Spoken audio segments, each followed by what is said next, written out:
Well, hi folks, here we are, it's March the 1st and it's time to plant me Giant Banana Shallot seed out this year. Now it's not going to be a very exciting video, it's just one to just give a bit of a plea and say to you all, if you've never tried growing them, I would really, it's one of the things that I would most recommend anyone to grow, and it's these. Banana Shallots or Zebrunne. They're absolutely fantastic. These are what I've still got left. I've just saved a few so I can show you them on this video. But these were harvested last year, 7 months ago, and that's the size. That's the average size. That sort of size. No waste, as you can see. You just chop the bottom off and the top, rather than the little round ones you normally plant from sets, where once you've done that, there's not much left. But these are fantastic. I'm actually thinking of growing so much more of these and using them just like onions because they're so sweet. So that's the average size you get. Maybe 4 or 5 ounces, even some up to 6 ounces. And then I had a few rejects and I actually just planted these behind my peas so they didn't get any sunlight virtually all year. And they were planted so close together, and you still get decent sized ones like that, you see. I'm having a bit of trouble with this camera. So, Jumbo Banana Shallots from seed. If you've never tried them and you want to try something new this year, I would definitely try those. So it couldn't be easier. It's a little bit of a faff. It's a bit more difficult than just sticking a set in the ground like you do with the normal ones. But that's what I'm using. Zebrunne or banana. They're exactly the same as far as I'm concerned. Banana is just sort of a generic term for the variety. And all I'm going to do is just plant one seed in each cell. I've got a 40 cell seed tray here. And I'm going to grow 160 actually because I love them that much, and they keep, like I say, they're 7 months old and they're still not sprouted, they've gone rotten.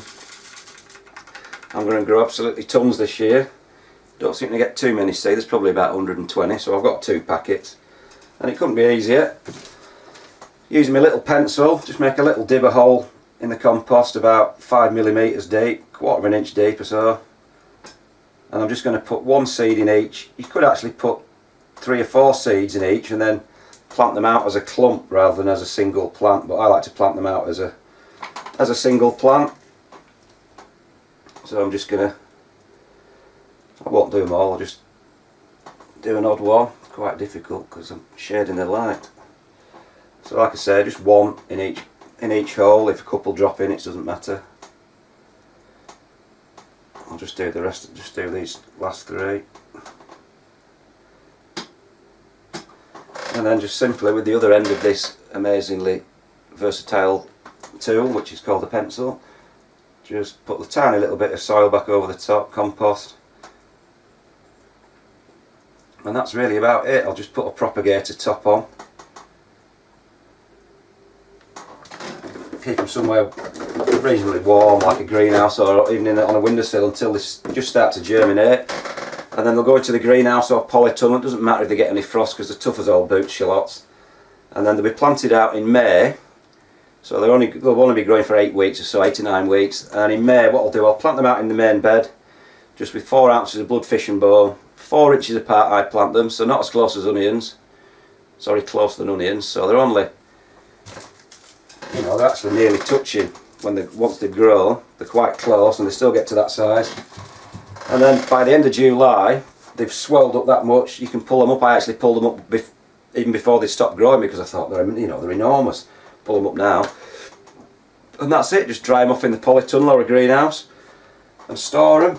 And as I said, they've stored. These were 7 months ago. These were pulled up, and not one, and honestly, not one has gone rotten, and they're still fine. They're not even sprouting. So they're a fantastic variety. Whether you want little ones, well, they're not even particularly little, but if you want smaller ones, plant them close together or plant them in clumps.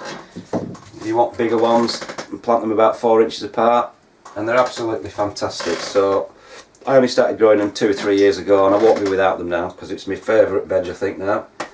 So that's it. It's not really a very exciting video, and not that it's going to teach you anything, but I just really encourage anyone to give them a go if you can. Because once you've tried them, believe me, you'll never do anything else. You will always grow them again. You still might grow your normal ones, but you'll definitely grow more of these. So that's about it, folks. Sowing this year's Jumbo Banana Shallots in my kitchen. That's about it, folks. See you later.